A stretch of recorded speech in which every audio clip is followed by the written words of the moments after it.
Okay, so here's where we are. This is so crazy. I have so much. So much.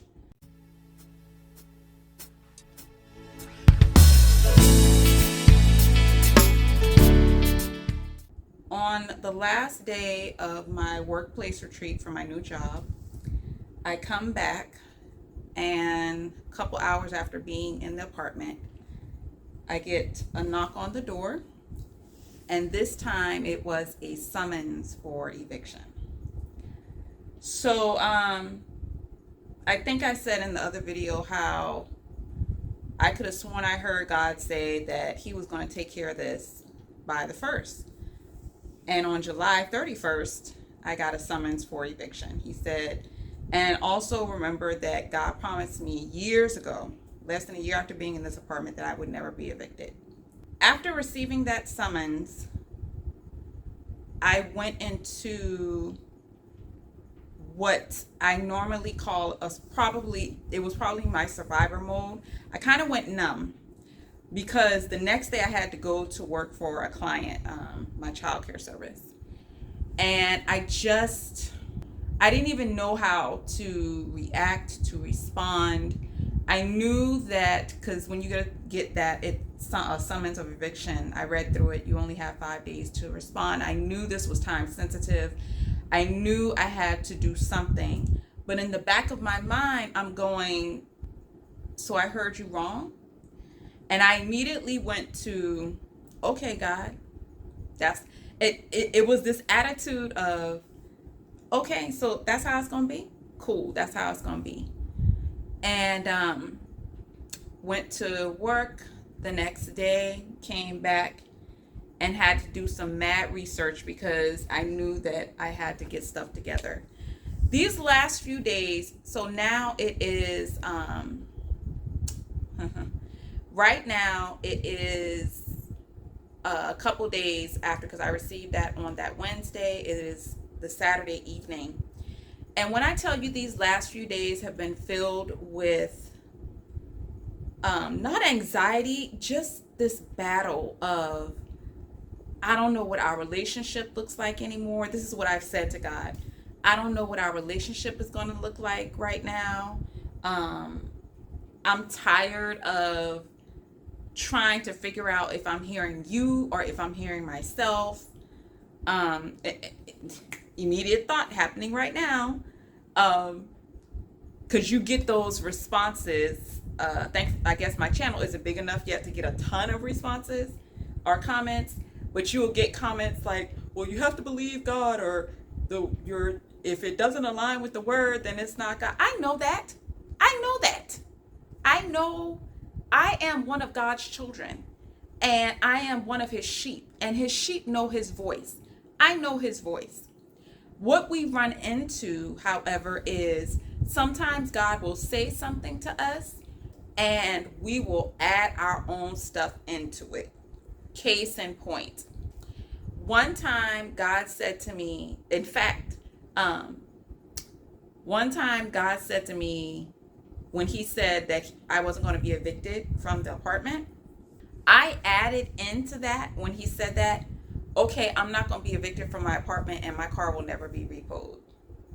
So part of that was God's word. And then the other part was me hoping, because it made sense because it aligned with the whole idea of stuff not being taken away from me. But I neglected the fact that I got the car when God specifically told me not to. So why does he have an obligation to allow me to keep something that he never gave me in the first place? So that's an example of how sometimes God will tell us something and we add our own stuff into it and then blame him when we don't get what we want. So when he said to me, I wrote down exactly what he said. He said that it wasn't going to come through one of the solutions that I thought, and that he was going to step in. Those were the words that I wrote down. I also wrote down that he would pay all of my rent by the 1st. Yesterday, God said to me, did I say that? Because I could have sworn I said to you that I was going to take care of it. And here's the battle, right? His ways are not our ways. His thoughts are not our thoughts. In my mind, if you're going to take care of it, clearly that means you're going to pay it, right? I guess not, because I had a summons. Yesterday, I went to the courthouse. I spent, 3.5 hours to file an answer and all of that stuff. I caught the bus yesterday instead of driving, I caught the bus to the courthouse because I didn't want to deal with parking.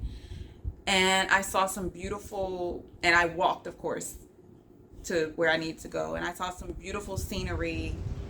And it was a reminder that God is real. So I can't even fathom doing life without him. But I just don't know what that relationship looks like. And I don't know how to believe him because I don't know when it's him or me. The hardest part about this is knowing that you have to daily put on this front as if everything's okay. And some people say you don't have to, but the reality is you do. Because people don't really want to know your problems. They don't. When people ask you how you're doing, they want to hear fine. Or at worst, they can handle, trying to get through, trying to be okay. And so you go throughout life because you got to work. And so going to work and going to do this stuff, especially when you got a new job, like this is a brand spanking new job position that God gave me. And no one wants to tell people I'm fighting eviction. It's embarrassing just saying it on YouTube, like knowing that people gonna watch this on YouTube. I'm doing it because God told me to. It does help me to get it out and knowing that others are going through this or have been through this. But man, it's just been a dark couple days. I tried to do my podcast because I was supposed to launch on August 1st. And I tried to do it, and it is on YouTube now. You can catch the first two episodes of this second half of the season. You can catch, in fact, one of the episodes is titled, I'm done with God for now. And I'm not done with him. I am like the wife in a relationship that just keeps holding on. But I know for a fact that I am not going to continue. I have made the decision that I don't want to continue to live like this. I don't want to continue to struggle. And I hate the fact that I actually am still able to believe God. I actually hate that. It's like you want the hope, but I don't want the hope because I'm tired of being so disappointed. I'm tired of trying to figure stuff out. I'm tired, man. And it's like the joy of the Lord is your strength. Well, you know what? I don't want the joy. I want him to fix it. So I'm going to church tomorrow. And I'm going to church. Part of the whole thing about not knowing what my life looks like without him is the fact that he's so just enthralled in my life. So such a part. He is what my life revolves around. Routine, things I say, things I do. Not just church, but just stuff that I do, like naturally, like going someplace and just naturally praying, God, seeing a homeless person, God, please protect this homeless person. Like he's such a part of my life. Getting on the bus and saying, God, keep me safe. Like he's such a part of my life that I don't know what it would look like without him. I know things that I wouldn't do, that I don't plan to do. I don't know what our relationship looks like anymore. Because I'm tired of the battle. And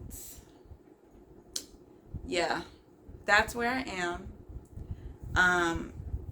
The next couple weeks will be spent in a lot of research, a lot of Zoom workshops, trying to ensure that I'm able to stay here and yet somehow still trusting God that he's going to be true to his word when he said I would never be evicted.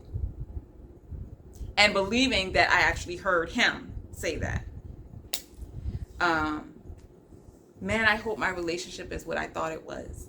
I hope that I'm not crazy and I haven't been living in this fantasy world thinking that somehow I have this relationship with God that I really don't. And it pains me to even think that that is possible. It pains me to think that I am not, that I don't have this, that I'm not God's favorite, that I'm not important to him. No, it pains me to think that his plan means more to me than my pain. That sucks. That sucks. To think that my pain doesn't matter to him. And I know that's not true. That sucks. That sucks.